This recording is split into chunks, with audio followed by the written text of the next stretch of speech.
Holy Gospel according to Matthew.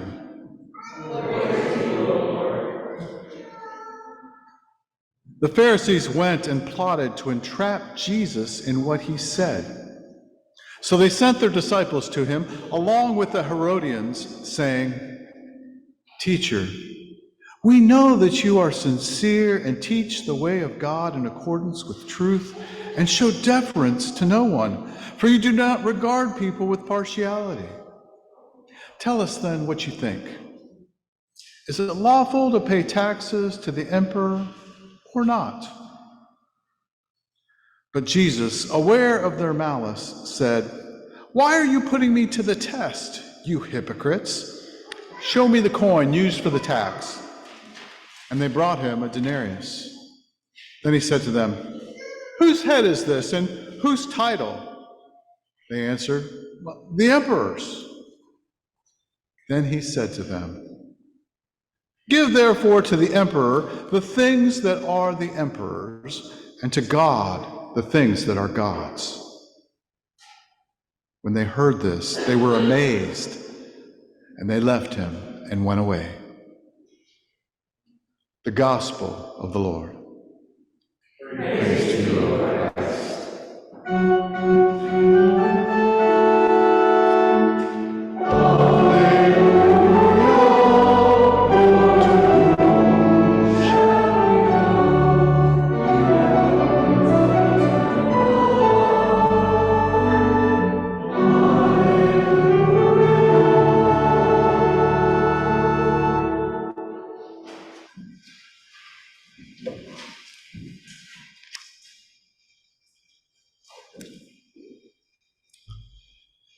Keep in mind that it's still Jesus' final week in Jerusalem.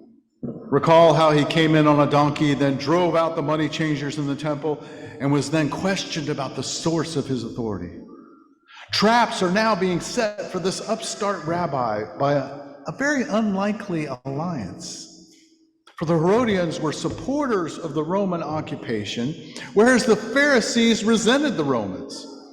But here we find the two plotting together to devise a trap. They're playing a game of gotcha, posing a question that will trap him no matter which way he answers. Is it lawful to pay taxes to the emperor or not? They even bait their trap with some flattery. If we remind him that he's known for his truthfulness and sincerity and shows no partiality, he'll be forced to give us an answer one way or another. So if Jesus says, "Well, no, don't pay the tax," the Herodians could manage to have him arrested and tried for treason. And if Jesus says, "Well, yes, pay the tax," then the Pharisees could make the case that he wasn't loyal to the people of Israel who suffered under Roman oppression. So what was Jesus to do? Well, first, he asked for a coin that is used to pay the tax. And remember now, this was taking place in the temple. The possession of such a coin would violate the Ten Commandments, which prohibit graven images. And for the denarius used to pay the tax also has this inscription that read, "Tiberius Caesar, August, son of the divine Augustus," in effect saying that Caesar's the son of God. And on the other side, it says Pontifex Maximus, high priest, saying that Caesar's also the high priest. Jesus, as we know, didn't have such a coin, but they did. Jesus then asked them, "Well, whose image is on the coin?" "Well, the emperor's," they reply, which sets the stage then for Jesus to play his own game of gotcha. Give to the emperor the things that are the emperor's, and to God the things that are God's. And Jesus not only gets them, but he also might get us as we ponder how we might give to God the things that are God's. A famous spiritual teacher came through the front door of the king's palace, the king's castle. He was so well known that none of the guards tried to stop him, and he entered and made his way to where the king was sitting on his throne. "What do you want?" asked the king, immediately recognizing this visitor, the spiritual teacher.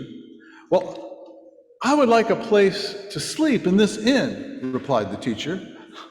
But this is not an inn, said the king. This is my palace. Well, may I ask who owned this palace before you? Oh, my father, he's dead. And who owned it before him? My grandfather, he too is dead. And this place where people live for a short time and then move on, did I hear you say it's not an inn? The spiritual teacher prompted that king to view his palace and his own life in a new way.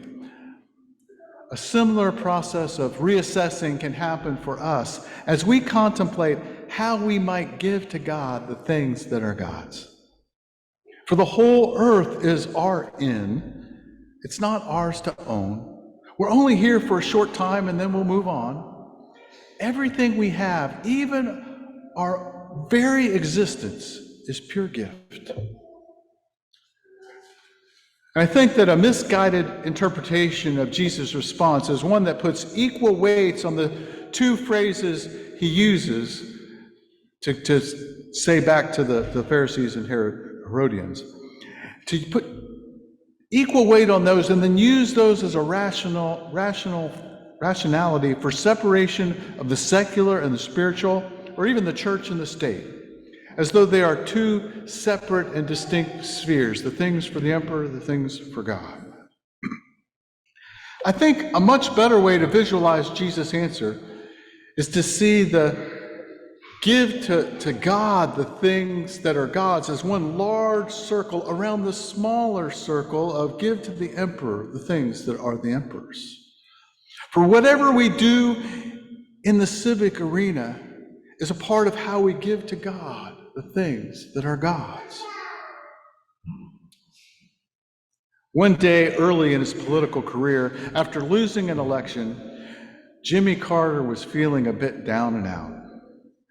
He was visiting his sister Ruth, and the two of them went for a walk together. He inquired of her, saying something like, we both were brought up in the same church. We're both Baptist, but you've got something that I don't.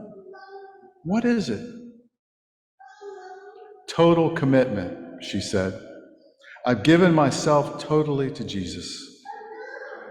Well, Jimmy decided then and there, first and foremost, to serve the Lord in everything. And it wasn't easy. His biographers note that throughout his political career as governor of Georgia and then later as president of the United States, there was this ongoing inner struggle between the large ego required to be a successful politician and his Christian humility. Perhaps a good place for us to begin our giving to God the things that are God's, is with our very being. I know this is our commitment Sunday, when we make our give to God our financial intent commitments for the coming year. But that's just one part of the total commitment that God really desires from us. Through the waters of baptism, we've been initiated into a cruciform way of life so that we can give ourselves away in bold generosity. The offering we make to God is our whole selves, total commitment, a surrendering into God's eternal ways of love. And when we recognize that everything, including ourselves, already belongs to God, we're freed to live out of our abundance and our sense of blessing, rather than grasping for things out of our fear of scarcity. Giving to God the things that are God's frees us to hold our possessions a bit more lightly. Giving ourselves in total commitment to God molds us into being advocates for justice and peace. Many of our Muslim and Jewish neighbors are traumatized and grieving right now. The cruelty of war between Hamas and Israel has stirred up fears right here in suburban Chicago as a 6-year-old Palestinian boy was stabbed to death in Plainfield by his landlord. Security around mosque in our community has gone up a great deal. Giving to God right now will include our solidarity with all who are traumatized and grieving. And giving to God includes not only our praying, but also our advocating for peace. Giving to God also includes practicing forgiveness, reconciliation, caring for all of God's creation, and living with an abundant, generous servant heart. Giving ourselves to God in total commitment will not keep us from suffering or making mistakes, but it will give us a deeper perspective whenever life comes crashing in on us. Through the grace of God's forgiveness and love, we can learn to practice self-compassion that continually transforms our hearts and our minds. As God's ways of love become our ways, God will use all that we offer to give.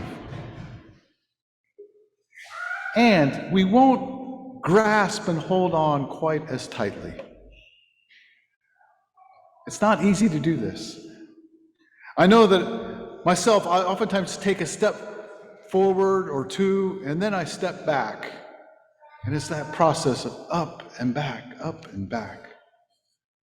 Yet I also recognize that my giving to God the things that are God's is the best game plan for growing old gracefully.